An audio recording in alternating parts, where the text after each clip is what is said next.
विधानसभा रुड़की से चुनाव लड़ने पर पुष्कर सिंह धामी को खुली चेतावनी दी है कि अगर वह रुड़की सीट खाली होने पर चुनाव लड़ते हैं तो उन्हें 10,000 से अधिक मतों से पराजित करेंगे।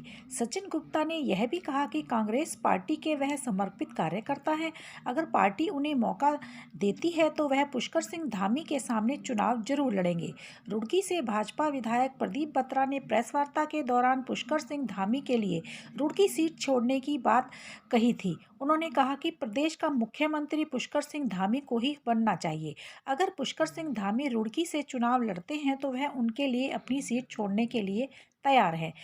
जिसके बाद कांग्रेस पार्टी के वरिष्ठ नेता सचिन गुप्ता ने भाजपा विधायक प्रदीप बत्रा पर पलटवार करते हुए कहा कि अगर पुष्कर सिंह धामी रुड़की से चुनाव लड़ेंगे तो वह भी कांग्रेस पार्टी के सहयोग से पुष्कर सिंह धामी के सामने बड़ी मजबूती के साथ ताल ठोकेंगे।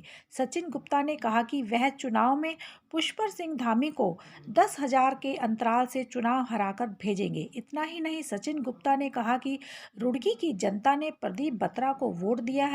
अगर प्रदीप बत्रा पुष्कर सिंह धामी के लिए सीट खाली करते हैं तो यह शहर की जनता के हित में नहीं होगा।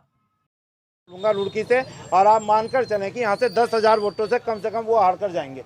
अगर पार्टी जो इसे भी मौका देगी उसे हम यहाँ से इलेक्शन लड़ाएंगे और हम एक बार और फिर इनके मुख्यमंत्री को यहाँ से कम 10,000 वोटों से हराकर भेजेंगे। बिल्कुल नहीं, यशपाल राणा ने अपना जो इलेक्शन लड़ाया बहुत मजबूती के साथ लड़ाया है। उसे कांग्रेस ने इलेक्शन बहुत मजबूती के साथ लड़ाया।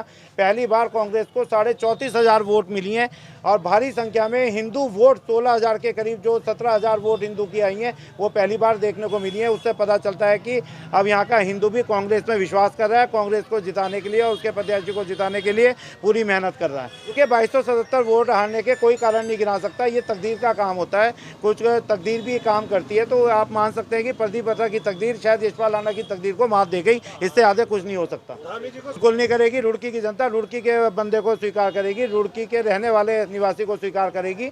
और आप देखिएगा रुड़की से इलेक्शन जो कांग्रेस लड़ाएगी रुड़की के ही निवासी को लड़ाएगी।